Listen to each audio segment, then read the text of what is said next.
ఈరోజు మీరు చూస్తే అన్నదాత సుఖీభవ, పిఎం కిసాన్ మూడో విడత ఈ కార్యక్రమంలో అటు ప్రధానమంత్రి గారిని చూస్తే అస్సాంలో ఉండి దేశం మొత్తం అందరి అకౌంట్లో డబ్బులు ఇదే సమయంలో పడిందంటే అది టెక్నాలజీకి ఉండే మహిమ.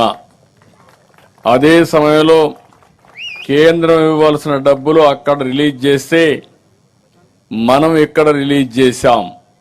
అవన్నీ మీ అకౌంట్లో ఇప్పుడు వెరిఫై చేసుకునే పరిస్థితికి వచ్చారంటే టెక్నాలజీ ఏ విధంగా పనిచేస్తుందో మీరందరూ గుర్తుపెట్టుకోవాల్సిన అవసరం ఉంది. ఈరోజు ఎన్నికల ముందు నేను పవన్ కళ్యాణ్ గారు రాష్ట్రం మొత్తం తిరిగి మళ్లీ రాష్ట్రాన్ని పునర్నిర్మాణం చేస్తామని, రైతుల్ని పూర్తిగా ఆదుకుంటామని ఆ రోజు మాట ఇచ్చాం. అందుకే సూపర్ 6 చెప్పాం.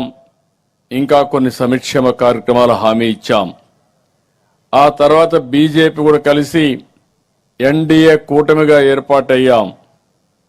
అయితే ఎప్పటికప్పుడు మనందరం గుర్తుపెట్టుకోవాల్సింది ఈ ప్రభుత్వం ఏం చేస్తా ఉంది, గడిచిన ప్రభుత్వం ఏ విధంగా దగా చేసింది అనే విషయాలు కూడా మనం ఎప్పటికప్పుడు గుర్తుపెట్టుకోవాల్సిన అవసరం ఉంది. ఈరోజు ఈ ఒక్క కార్యక్రమంలో మీరు చూస్తే మూడో విడత 46,85,000 మందికి రైతులకు ఒక్కొక్క రైతుకు 6,000 రూపాయలు డిపాజిట్ చేస్తున్నాం. అటు కేంద్రం గాని ఇటు రాష్ట్రం గాని. ఇంకొక పక్కన మీరు ఒకసారి చూస్తే ఈ ఒక్క విడతలోనే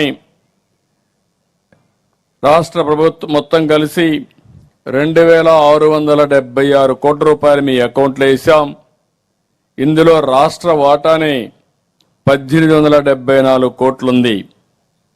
మొదటి విడతలో 700 రూపాయలు, రెండో విడతలో 7,000 రూపాయలు, మూడో విడతలో 6,000 రూపాయలు. అంటే మొత్తం కలిసి ఈ సంవత్సరంలో ప్రతి ఒక్క రైతు అకౌంట్లో 20,000 రూపాయలు జమ చేసిన ఘనత ఎన్డీఏ ప్రభుత్వానికి దక్కింది. ఈ విషయం రైతులందరూ కూడా గుర్తుపెట్టుకోవాల్సిన అవసరం ఉందని విజ్ఞప్తి చేస్తున్నా. 2025 ఆగస్టు 2న మొదటి విడత 3,174 కోట్లు, నవంబర్ 19న రెండో విడత 3,135 కోట్లు, రెండూ కలిపి 6,309 కోట్లు ఇచ్చాం. మూడో విడత 2,676 కోట్ల రూపాయలు మీ అకౌంట్లో వేశాం. మొత్తం కలిసి ఈ సంవత్సరం 8,985 కోట్ల రూపాయలు రైతులకు ఇచ్చిన ఏకైక ప్రభుత్వం ఎన్డీఏ ప్రభుత్వం అని చెప్పి కూడా నేను మీకు తెలియజేసుకుంటున్నా. ఇందులో కేంద్రం 6,000 ఇస్తే మనం 14,000 ఇచ్చాం.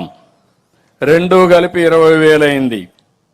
అదే గడిచిన కాలంలో 7,500 రూపాయలు ఇచ్చి మిగిలిన అన్ని కార్యక్రమాలు కూడా ఆ రోజు ఎగ్గొట్టే పరిస్థితికి వచ్చారు. ఈరోజు ఈ ప్రభుత్వం 7,500 నుంచి